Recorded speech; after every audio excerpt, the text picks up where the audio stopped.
Hi guys, welcome back to my channel, and today I'm going to be reading the third and fourth chapter of Fantastic Mr. Fox by Roald Dahl. Let's get reading. The shooting. Well, my darling, said Mr. Fox, what shall it be tonight? I think we'll have duck tonight, said Mrs. Fox. Bring us 2 fat ducks, if you please. 1 for you and me, and 1 for the children. Ducks it shall be, said Mr. Fox. Bunce is best. Now do be careful, said Mrs. Fox. My darling, said Mr. Fox, I can smell those goons a mile away. I can even smell one from the other. Boggis gives off a filthy stink of rotten chicken skins. Bunce reeks of goose livers, and as for Bean, the fumes of apple cider hang around him like poisonous gases. Yes, but just don't get careless, said Mrs. Fox. You know they'll be waiting for you, all 3 of them. Don't you worry about me, said Mr. Fox. I'll see you later. But Mr. Fox would not have been quite so cocky had he known exactly where the 3 farmers were waiting at that very moment. They were just outside the tree with his gun loaded, and what is more, they sure had the wind was not blowing from them towards the foxhole. In fact, it was blowing in the opposite direction. There was no chance of them being smelled out. Mr. Fox crept up the dark tunnel to the mouth of his hole. He poked his long, handsome face out into the night air and sniffed once. He moved an inch or 2 forward and stopped. He sniffed again. He was always especially careful when coming out from his hole. He inched forward a little more. The front half of his body was now in the open. His black nose twitched from side to side, sniffing and sniffing for a scent of danger. He found none, and he was about to go trotting forward into the wood when he heard, or thought he heard, a tiny noise, a soft rustling sound, as though someone had moved a foot ever so gently through a patch of dry leaves. Mr. Fox flattened out his body against the ground and lay very still, his ears pricked. He waited a long time, but he heard nothing more. It must have been a field mouse, he told himself, or some other small animal. He crept a little further out of the hole, then further still. He was almost right out in the open now. He took a last careful look around. The wood was murky and very still. Somewhere in the sky, the moon was shining. Just then, his sharp night eyes caught a glint of something bright behind a tree not far away. It was a small silver speck of moonlight shining on a polished surface. Mr. Fox lay still, watching it. What on earth was it? Now it was moving. It was coming up and up. Great heavens! It was a barrel of a gun! Quick as a whip, Mr. Fox jumped back into his hole, and at that same instant, the entire wood seemed to explode around him. Bang, bang, bang, bang, bang, bang. The smoke from the 3 guns floated upward in the night air. Boggis, Bunce, and Bean came out from behind their trees and walked towards the hole. Did we get him? Said Bean. One of them shone a flashlight on the hole, and there on the ground, in the circle of light, half and half out of the hole lay the poor, tattered, blood-stained remains of a fox's tail. Bean picked it up. We've got the tail, but we missed the fox, he said, tossing the thing away. Dang and blast, said Boggis.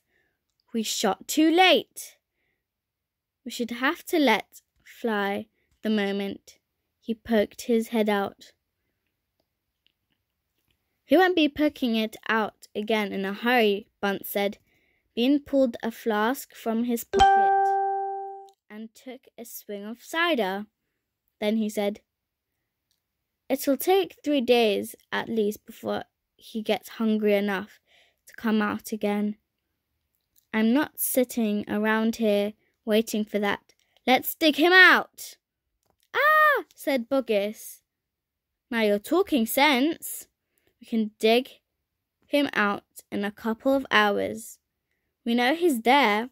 I reckon there's a whole family of them down that hole," Bunce said.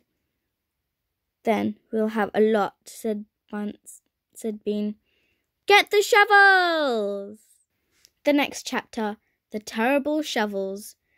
Down the hole, Mrs. Fox was tenderly licking the stump of Mr. Fox's tail to stop the bleeding. It was the finest tail for miles around, she said between licks. "It hurts," said Mr. Fox. "I know it does, sweetheart, but it'll soon get better, and it will grow again." "Dad," said one of the small foxes. "It will never grow again," said Mr. Fox. "I shall be tailless for the rest of my life." He looked very glum. There was no food for the foxes that night, and soon the children dozed off. Then Mrs. Fox dozed off, but Mr. Fox couldn't sleep because of the pain in the stump of his tail. "Well," he thought, "I suppose I'm lucky to be alive at all. And now they've found our hole. We're going to have to move out as soon as possible. We'll never get any peace if we—" What was that? He turned his head sharply and listened. The noise he heard now was the most frightening noise a fox can ever hear. The scraping the shovels digging into the soil. "Wake up!" he shouted. They're digging us out." Mrs. Fox was wide awake. In 1 second, she sat up, quivering all over. "Are you sure that's it?" she whispered. "I'm positive. Listen." "They'll kill my children," said Mrs. Fox. "Never," said Mr. Fox. "But my darling—" "They will," sobbed Mrs. Fox. "You know they will." Scrunch, scrunch, scrunch went the shovels above their heads.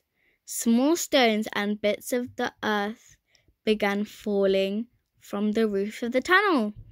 "How will they kill us, Mummy?" asked one of the small foxes. His round black eyes were huge with fright. "Will there be dogs?" he said. Began to cry. She gathered her 4 children close to her and held them tight. Suddenly there was an especially loud crunch above their heads, and the large end of the shovel came right through the ceiling. The sight of this awful thing seemed to have an electric effect upon Mr. Fox. He jumped and shouted, "I've got it! Come on! There's not a moment to lose. Why didn't I think of it before?" "Think of what, Dad?" "A fox can dig quicker than a man," shouted Mr. Fox, beginning to dig. "Nobody in the world can dig as quick as a fox." The soil began to fly out furiously behind Mr. Fox as he started to dig for dear life with his front feet.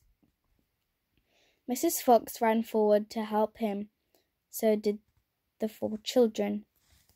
"Go downwards," ordered Mr. Fox. "We've got to go deep as we possibly can." The tunnel began to grow longer and longer. It sloped steeply downward, deeper and deeper below the surface of the ground.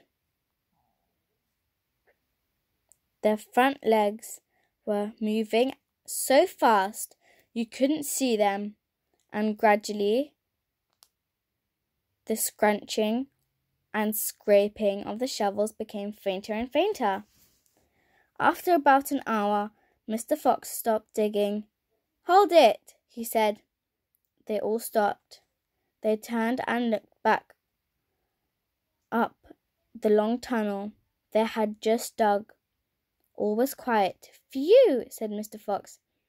"I think we've done it. They'll never get as deep as this." "Well done, everyone."